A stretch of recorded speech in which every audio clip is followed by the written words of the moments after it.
नमस्कार छात्रों, बीए तृतीय वर्ष द्वितीय प्रश्न पत्र की इस कक्षा में आप सभी का स्वागत है।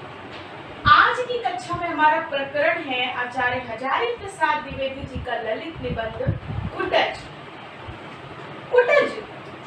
कुटज एक जंगली वृक्ष का नाम है और जैसा कि हम सभी जानते हैं कि आचार्य हजारी प्रसाद द्विवेदी ललित निबंधकार थे और उन्होंने अपने आत्माभिव्यंजक भावात्मक निबंधों में भारतीय संस्कृति से जुड़े छोटे छोटे तत्वों को लेकर के उनके माध्यम से संपूर्ण मानव जाति को जीवंतता का संदेश देने का कार्य किया है, प्रयास किया है।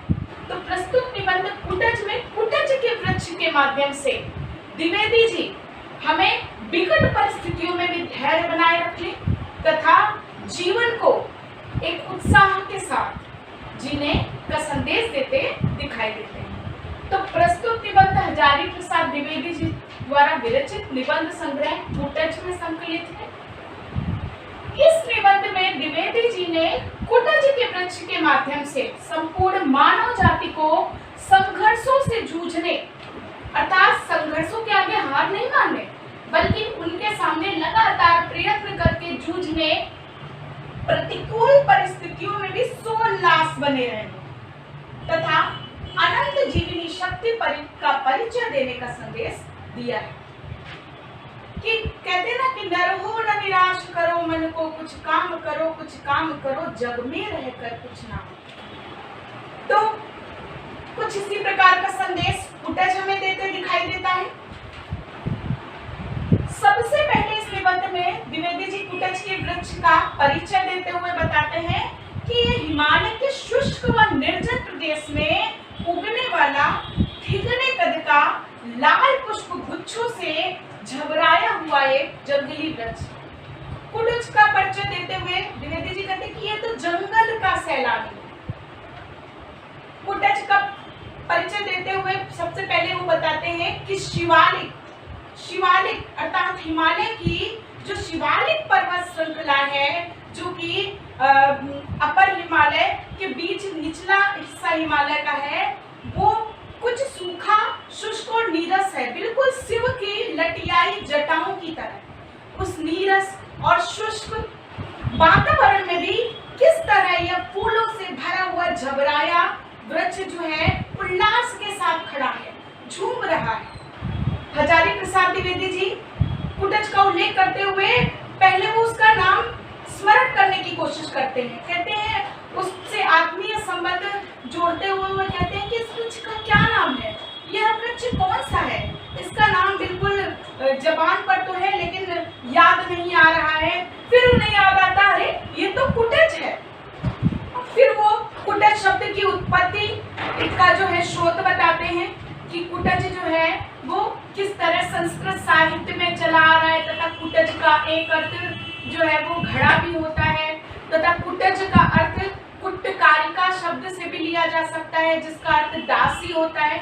इस तरह से वो तरह तरह के निष्कर्ष शोध जो है वो सामने लाते हुए अंत में कहते हैं कि ये शब्द निश्चय ही संस्कृत भाषा का शब्द है जो कि अनेक शब्दों की तरह हिंदी भाषा में ग्रहण कर लिया गया है और इस वृक्ष के लिए रूढ़ हो गया है। फिर वो आश्चर्यचकित हो जाते हैं कुटज की अदम्य जिजीविषा देखकर कि किस तरह ऐसे शुष्क वातावरण में जहां दूर दूर तक पत्थर, चट्टाने और पहाड़ हैं, वहां पर किस तरह से ये अपने लिए, जहाँ पे जल का नाम निशान भी नहीं है, वहां पे किस तरह से ये अपने लिए जो है वो जल खींच करके लाता होगा। तो वो बताते हैं कि कुटज में अपराजेय जीवनी शक्ति और अपने इसी गुण के कारण वह चट्टानों के अटल गट्ठर से नीचे से पत्थरों को फाड़ करके अपने लिए जीवन का रस खींच लाता है। वो मनुष्य को कुटज का उदाहरण देते हुए कहते हैं कि मनुष्य को भी इसी तरह प्रतिकूल परिस्थितियों में भी अपने लिए अनुकूल तत्वों को ग्रहण कर लेना चाहिए। दुख को छोड़ करके जीवन की छोटी छोटी खुशियों को समेटने का प्रयास करना चाहिए। 18 वर्ष पहले के संस्कृत ग्रंथों से लेकर आज तक ज्यों का त्यों चला रहा है। इसके पीछे संस्कृत की निरंतर स्फीयमान परंपरा है। कुटज का संदेश है कि कठोर पाषाण को भेद कर रस ग्रहण करो। वे बताते हैं कि जीवन में जरा सी कठिनाई आने पर हथियार मत डाल दो, हार मत मानो।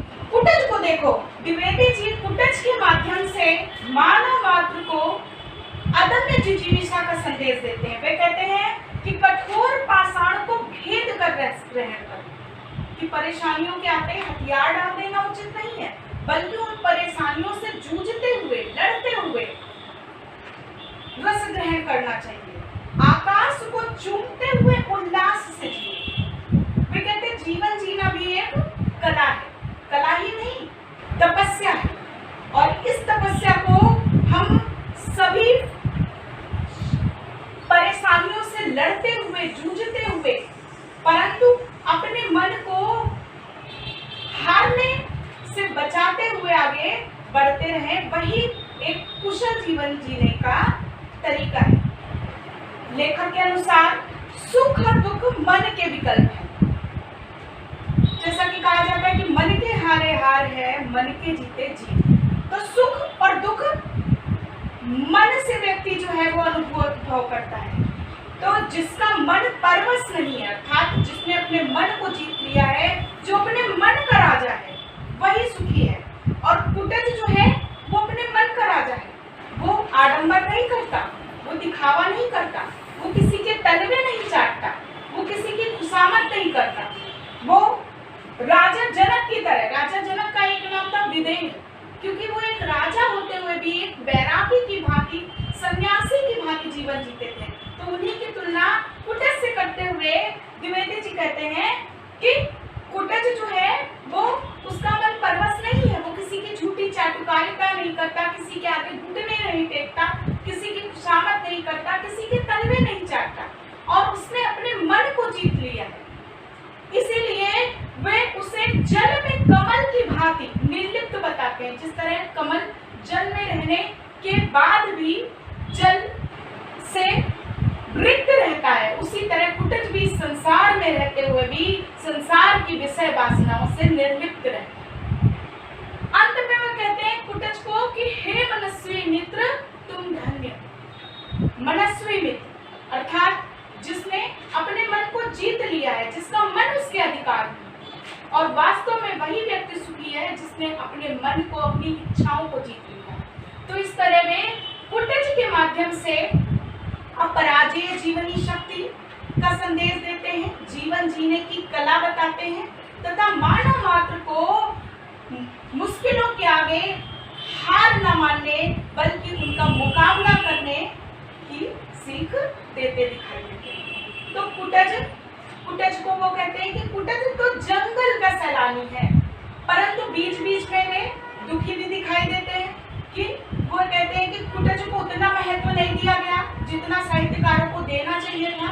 वह रहीम का वर्णन करते हैं कि रहीम ने जो है वो किसी अन्य विचार का, किसी अन्य का जो क्रोध है वो कुटज पर उतारते हुए कह दिया कि रहीम कहते हैं कि कह रहीम अब विरच कहा जिनकी छाह गंभीर बागन बिछब देखिए से कुटज करिए। कि इस तरह से वो कहते हैं कि रहीम ने कुटज को बिल्कुल आदिना वृक्ष जो है वो घोषित करके रख दिया, जबकि कुटज का तो प्रयोग, कुटज के पुष्पों का प्रयोग तो कालिदास ने भी यक्ष द्वारा मेघ को जो है अर्घ्य दिलाने में किया था रामगिरी पर्वत पर। तो इस तरह से हम देखें तो कुटज जो है कितना महत्वपूर्ण स्थान साहित्य में रख सकता था, परंतु साहित्यकारों की उदासीनता के कारण उसको वो स्थान नहीं प्राप्त हुआ।